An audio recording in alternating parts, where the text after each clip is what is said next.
Dopo 5 giorni di agonia muore anche il secondo giovane coinvolto nello schianto di Godega, dove aveva perso la vita un 19enne. Ieri pomeriggio il decesso dell'amico 18enne, entrambi di San Fior. Ieri sera a Lampedusa lo sbarco di 49 migranti a bordo della nave Mare Ionio, guidata dalla ONG dei No Global veneziani Casarini e Caccia. Il mezzo sequestrato ha aperto un'inchiesta dalla Procura di Agrigento. Tragedia a Sedico nel Bellunese, un uomo di 64 anni muore dopo essere precipitato nel tombino che si trovava all'esterno della sua abitazione. Stava assistendo a lavori di manutenzione. Lega e governo stretti attorno al ministro Erika Stefani per la morte del padre Giovanni in un rally in Algeria. La stessa Stefani qualche giorno fa aveva raccontato in radio della passione del papà per i motori.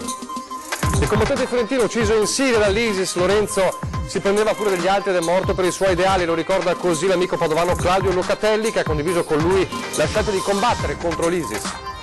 Problema tecnico e varchi accesi nonostante il giorno festivo. 200 multati ingiustamente per il passaggio in ZTL a Padova a Capodanno.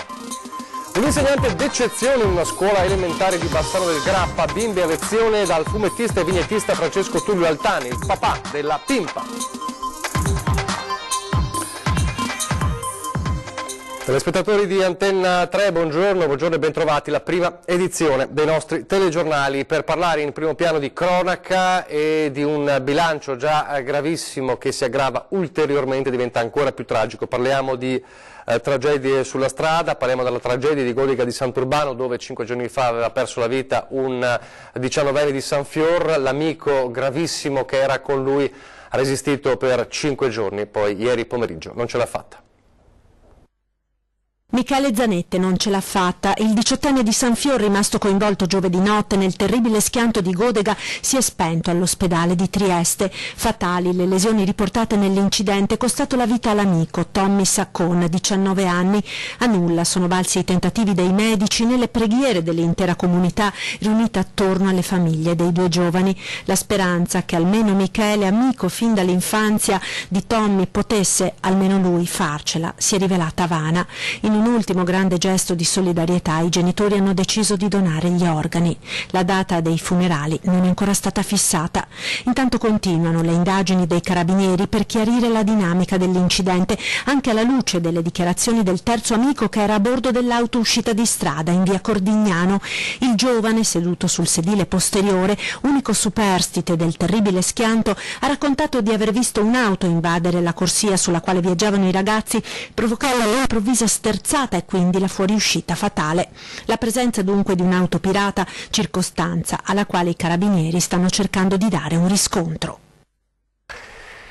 Ed ora ci colleghiamo con la nostra Ilaria Marchiori per gli ultimi aggiornamenti sulla vicenda dei migranti, 49 migranti che ieri sera dopo il lungo braccio di ferro sono stati sbarcati a Lampedusa, come sapete, dalla nave Mare Ionio guidata dalla ONG dei No Global veneziani Casarini e Caccia. Allora Ilaria, le ultime novità. Buongiorno da Venezia, torniamo a parlare del caso dei 49 migranti che sono stati presi a largo della Libia dalla nave Mare Ionio e ieri sera, poco dopo le 19, sono riusciti a farli sbarcare a Lampedusa. Questo anche se in mattinata il ministro dell'Interno Salvini aveva dichiarato: in Italia col mio permesso non mettono piede. Ricordiamo che la nave è stata comunque messa subito sotto sequestro dalla nave di Finanza, ma non dalla magistratura. La Procura di Agrigento ha aperto un fascicolo per favoreggiamento dell'immigrazione clandestina e l'equipaggio con i veneziani Casarini e Caccia sarà ascoltato comunque dai magistrati. Per Salvini in realtà non si tratta di un salvataggio ma di una provocazione politica che è stata organizzata da giorni e proprio per questo motivo ha chiesto l'arresto dei marinai, cosa che al momento non è ancora accaduta. Salvini ha fatto approvare in tutta fretta una direttiva contro i soccorritori che ledono la sicurezza dello Stato italiano, ha detto, favorendo l'ingresso illegale di immigrati sul territorio nazionale, e poi ha riunito un tavolo permanente per valutare l'operato della nave Mare Ionio che ha sfornato un elenco di tutte le irregolarità che sarebbero state commesse dai responsabili della nave. Ad esempio non c'era, ha spiegato Salvini, pericolo di affondamento né rischio di vita per le persone a bordo e nessun mare in tempesta. E poi ha aggiunto: sono state ignorate le indicazioni della Guardia Costiera libica che stava per intervenire, e ancora la scelta di navigare verso l'Italia e non verso Libia o Tunisia, mettendo a rischio la vita di chi c'è a bordo. Insomma, vedremo come andrà a finire. Salvini poi ha concluso: se un cittadino cittadino forza un posto di blocco stradale di polizia o carabinieri, viene arrestato. Conto che questo accada. Noi continueremo naturalmente a seguire la vicenda. Per il momento da Venezia è tutto, restituisco la linea allo studio. Grazie a Ilaria Marchiori. Adesso la tragedia davvero incredibile di questa mattina a Sedico nel Bellunese. Un uomo di 64 anni è morto dopo essere precipitato nel tombino che si trova all'esterno della sua abitazione. Luigi Dalpan, questo è il nome della vittima, stava assistendo ai lavori di manutenzione della caldaia della propria casa. L'uomo sarebbe stato chiesto di aprire oppure di chiudere i tubi dell'acqua e per questo è uscito dalla caldaia. Passati minuti e non vedendolo ritornare, il caldaista e la moglie della vittima, preoccupati, si sono recati all'esterno della casa dove l'uomo è stato trovato privo di vita nel tombino. I sanitari hanno accertato che il decesso è stato causato da un arresto cardiocircolatorio. Con il suo hanno operato anche i carabinieri di Sedico che, conclusi gli accertamenti ed intesa con il magistrato di turno, hanno restituito la salma ai familiari. E adesso ancora il mondo politico, soprattutto ovviamente la Lega, ma anche i colleghi di governo che sono stretti in queste ore attorno ad Erika Stefani, ministro delle affari regionali, che è stato colpito dal gravissimo lutto della morte del padre. Il tragico incidente in un rally in Algeria soltanto qualche giorno fa. In radio proprio la Stefani aveva parlato della passione del padre per i motori. Quando tutto finisce stringendo la passione di una vita tra le mani, se ne va così Giovanni Stefani, a cavallo della sua moto, su cui trovava una libertà senza fronzoli, immerso nel rombo del motore che per lui era musica, sinfonia di cilindri. Prendeva parte alle competizioni in giro per il mondo, lasciava la macelleria di Trissino, il suo paese, la sua famiglia, infilava la tuta, il casco e via verso orizzonti incandescenti. Quelli africani della Parigi-Dakar, traguardi lontani, il rally dei faraoni del Marocco, della Tunisia. Era stato tra i 9 motociclisti italiani che avevano partecipato alla prima edizione della Transorientale, 10.000 chilometri da San Pietroburgo a Pechino. L'ultima sfida in Algeria per il Tuareg Rally, dove il destino lo ha portato all'ultima curva. Era partito domenica, una gara come tante per Gianni, che se n'è andato lasciando la moglie, un figlio e la figlia Erika. Erika che di strada ne ha fatta anche lei, dalla piccola Trissino alla grande capitale, dal Vicentino a Roma. Anche lei ha corso, ma su una pista diversa, quella della politica, spinta dai voti, rombo della democrazia, fino al traguardo del governo. Erika Stefani, ministro per gli affari regionali, ha perso il padre nel giorno della festa del papà, perché il destino sa essere cinico.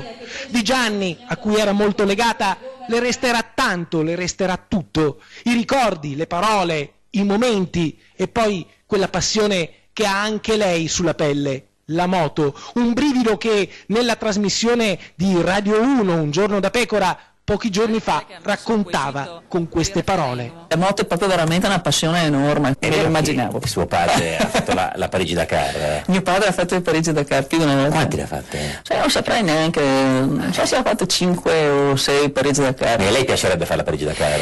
No, l'enduro ho provato un'estate da via con mio padre, perché mi ha detto, in dialetto te vai parte in moto. E adesso l'esito dell'autopsia sul corpo della 34enne morta poche ore dopo il parto ad Annone Veneto. Una grave emorragia di sangue sarebbe questa la causa della morte di Francesca Schirinzi, 34 anni, di Annone. La neomamma aveva partorito da poche ore quando si è consumata la tragedia. L'esame autoptico sul corpo della donna è stato eseguito dal dottor Antonello Cirnelli, che ha avuto l'incarico dalla Procura di Treviso. Presenti anche i consulenti dei 5 indagati per omicidio colposo, cioè l'equipe medica dei reparti di ostetricia e ginecologia dell'ospedale di Oderzo. La mamma, che aveva già una bimba di 3 anni e mezzo, poco dopo il parto del suo piccolo ha iniziato a sentirsi male. Prima è stata riportata in sala operatoria e poi in rianimazione, per 3 volte è andata in arresto cardiaco. Per ora è stata accertata la causa del decesso, ma non è al momento però possibile verificare se ci siano state o meno delle responsabilità da parte del personale medico nel corso del parto. L'iscrizione nel registro degli indagati è un atto dovuto, come ha precisato la Procura, ma adesso inizia la fase delicata degli ultimi esami sul corpo della giovane donna, che potranno chiarire se quella morte poteva essere evitata.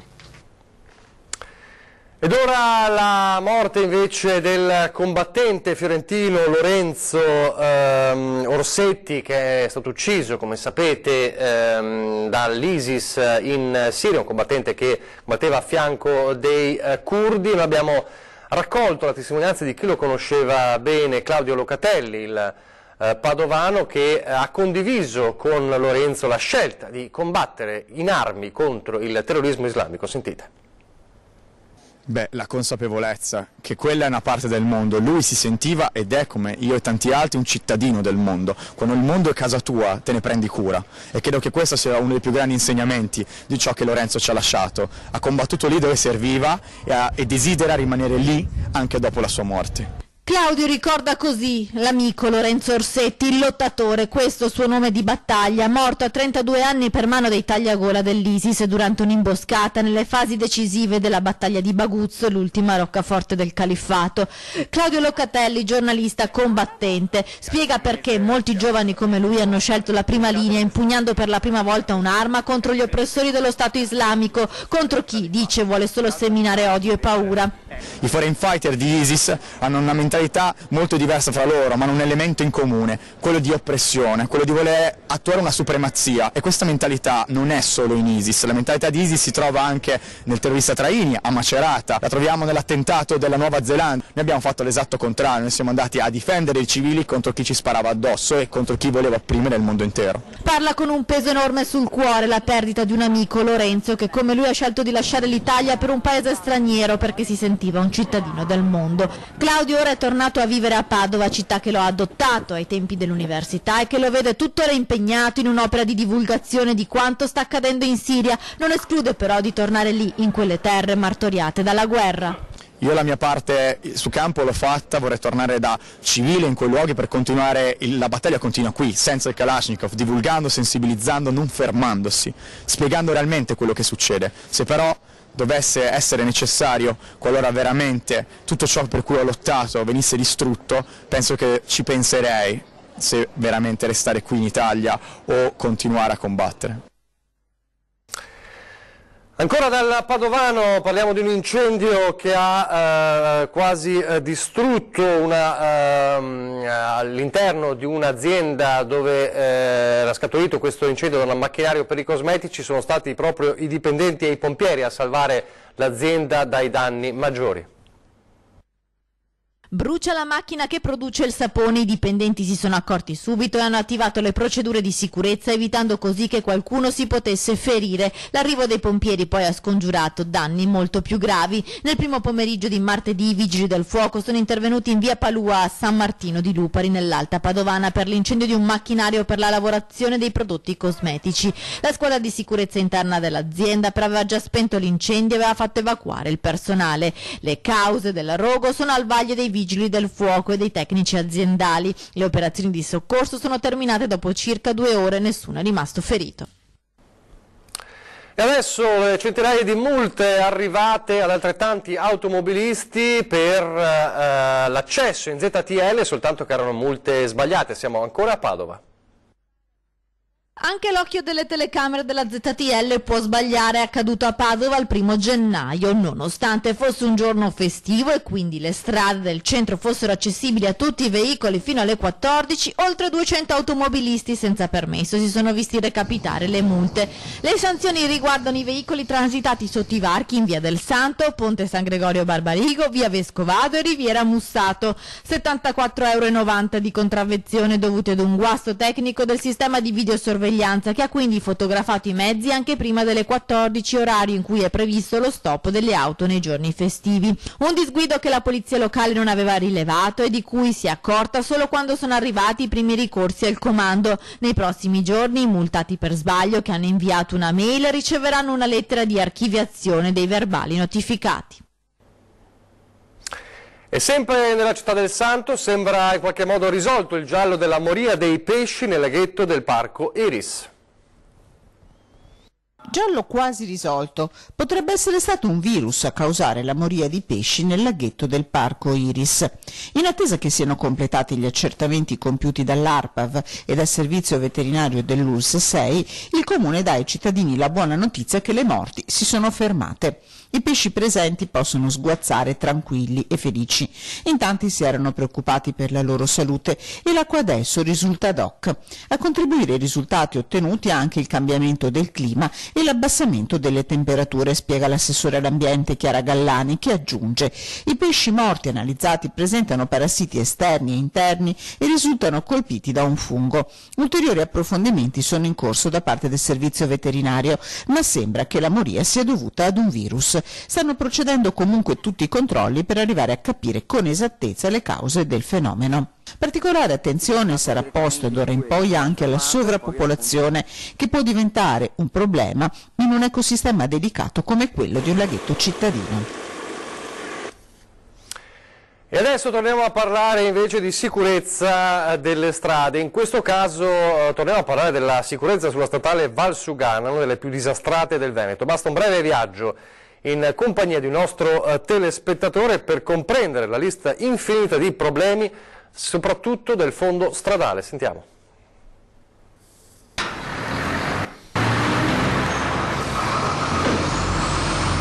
È un fondo grande come una piccola provinciale, ma questa è la Valsugana quando passa in mezzo ai paesi. Stiamo parlando di una strada che nei pochi momenti ha avvallamenti incredibili in mezzo alla strada e che sono molto pericolosi nella loro quotidianità, sia per automobilisti, per i motociclisti, ma naturalmente per i numerosi mezzi pesanti. Qui verranno fatti interventi, ma il problema è sempre quello: saranno interventi risolutivi, perché come vedete il traffico pesante è continuo ed è un traffico pesante commerciale di grande intensità. Qua adesso vediamo come è messa, ecco qua cominciamo, vedi? Guardi in che condizione è. Se si può andare su una strada così tutti i giorni, una pezza dopo l'altra, vengono qua, tappano la buca, ma dopo 2 giorni la buca è fuori di nuovo, e per fortuna che adesso ha nevicato poco e piovuto ancora meno. Centro di Carpanè, dove c'è il semaforo, c'è la famosa strettoia che da anni, da 50 anni dovrebbero eliminarla, ma è ancora qui. Comunque portiamo pazienza e ormai non sappiamo più cosa fare. Questo qua, dove ci sono le strisce pedonali qua, è un ripensamento che hanno fatto circa 2 anni fa. No, dopo 2 mesi ha cominciato a venire fuori le buche di nuovo e adesso siamo qua in queste condizioni.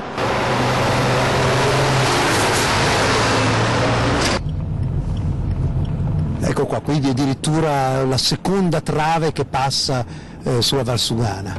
In 5 minuti, 2 minuti, ce ne sono passate 2. E qui è sempre così, è tutti i giorni, non è qui. 15-20 giorni fa è morta la donna lì rumena sotto il camion.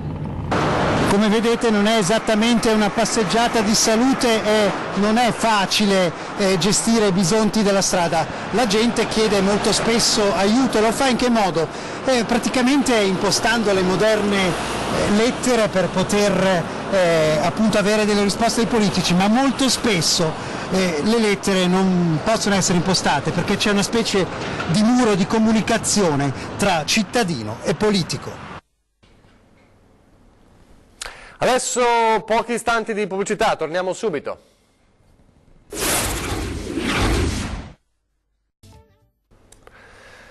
Rieccoci in studio in diretta per parlare di turismo a Venezia con i dati degli albergatori. Anche l'anno scorso milioni di turisti che hanno visitato Venezia e anche il litorale, ma per la prima volta nel 2018 le presenze sono in lieve calo. Dopo anni di crescita costante sia in termini di posti letto che di presenze ed un 2017 che ha fatto segnare la cifra record di 7.800.000 turisti negli alberghi del centro storico, più 3 milioni e 2 in terraferma e un altro mezzo milione al Lido, per la prima volta nel 2018 il turismo a Venezia ha segnato un calo di fatturato stimato tra il 12 e il 15%. Hanno risentito di più i 4 e 5 stelle proprio perché abituate ad un turismo un po' elitario, con tutta questa enorme massa che hanno portato un po' all'uso improprio della città, hanno visto il mancare appunto queste persone. Seppure in calo nel complesso, il 2018 è stato però caratterizzato dal riaffermarsi della presenza statunitense pari al 20%, che da sola ha prodotto il 30-35% di un fatturato turistico stimato complessivamente in circa 3 miliardi l'anno. Rimane comunque evidente che diversi aspetti del settore andrebbero regolamentati. È evidente che c'è il problema della locazione turistica breve, che è una competenza purtroppo statale, cioè il comune non può bloccare gli Airbnb e questi appartamenti che vengono offerti ai turisti come locazione breve. Questo crea un problema di concorrenza sleale con le strutture imprenditoriali degli albergatori e dei bed and breakfast, ma crea anche un grosso problema di residenza, perché alza e fa schizzare il costo dei canoni d'affitto. Su questo speriamo che questo governo, più degli altri, possa essere sensibile, ma fino adesso non abbiamo avuto segnali in tal senso. Il calo turistico registrato a Venezia nel 2018 si è avvertito anche lungo il litorale. Questo perché sono ripartiti zone importanti internazionali, mete importanti tipo l'Egitto, la Turchia, e quindi questo ha condizionato ovviamente. Del resto la proposta turistica che fanno loro è estremamente competitiva in termini di prezzo, e sul prezzo noi non riusciamo a competere. Noi dobbiamo competere sulla qualità, dobbiamo competere sui prodotti nuovi che diamo e i servizi che diamo al turista, e questo è il motivo su cui noi abbiamo investito come Regione Veneto anche tramite l'utilizzo dei fondi europei PORFES. Adesso la corsa solidale per il Piccolo Joe che intanto è stato ospite del reparto di pediatria di Cittadella assieme ai giocatori della squadra di calcio di casa.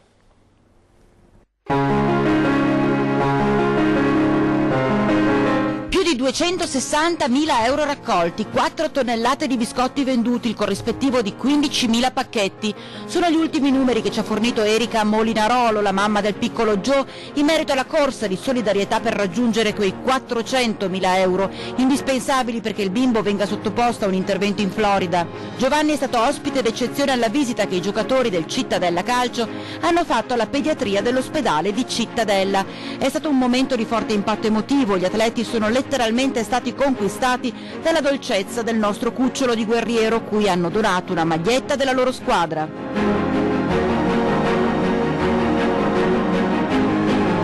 Lui, la mascotte degli 11 Granata, tra coccole e scatti. E il continuo impegno da parte di voi telespettatori ad aiutare questa famiglia di Piazzola a realizzare un sogno, vedere il Piccolo Joe colpito da emimelia tibiale, rarissima malformazione che lo vede privo della tibia, una gamba, correre e giocare con e come i suoi amichetti.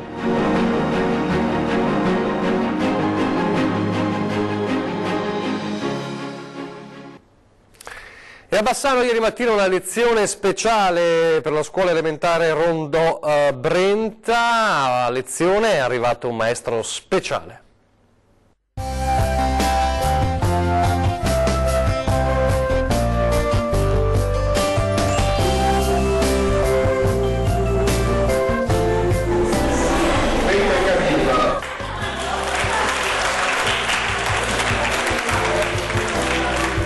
Sono Camillo, il camaleonte che non cambiava il suo colore ma quello del resto del mondo, Pimpa, la cagnolina chiazze rosse, Cipputi, il metalmeccanico cinico, e c'è lui, Francesco Tullio Altan, il famosissimo fumettista caricaturista di origine trevigiana, ospite della primaria di Rondò Brenta a Bassano. Un incontro che ha entusiasmato letteralmente i bambini e le maestre, perché chi non conosce Pimpa, forse uno dei personaggi più famosi del maestro Altan, una figura senza tempo, sempre attuale, sempre amatissima.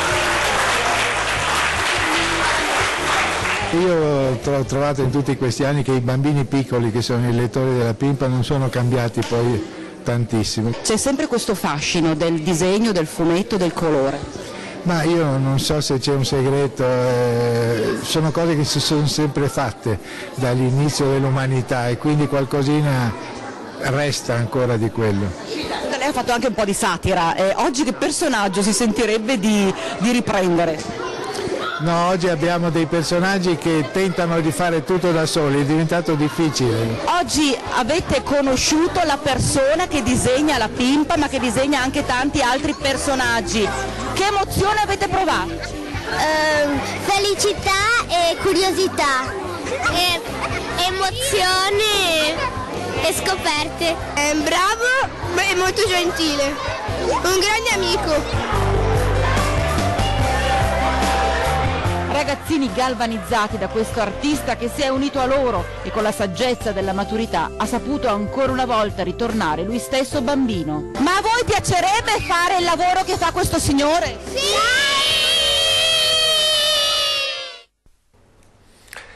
Siamo in chiusura, fra pochissimo le 13, è mercoledì, quindi è il giorno in cui la CGIL risponde alle vostre domande. Tra i tanti temi parleremo quest'oggi anche di disoccupazione agricola. Lo faremo con Mauro Visentin, segretario organizzativo della CGIL di Treviso, Sara Pasqualin, segreteria generale FLAI Treviso, e Stefania Masier, patronato Inca di Treviso. E poi questa sera a 20:10 per tornare a parlare della montagna con Roberto Padrin, presidente della provincia di Belluno e sindaco di Longarone, e Jacopo Massaro, sindaco di Belluno. E adesso le previsioni del tempo. Grazie per averci seguito e arrivederci.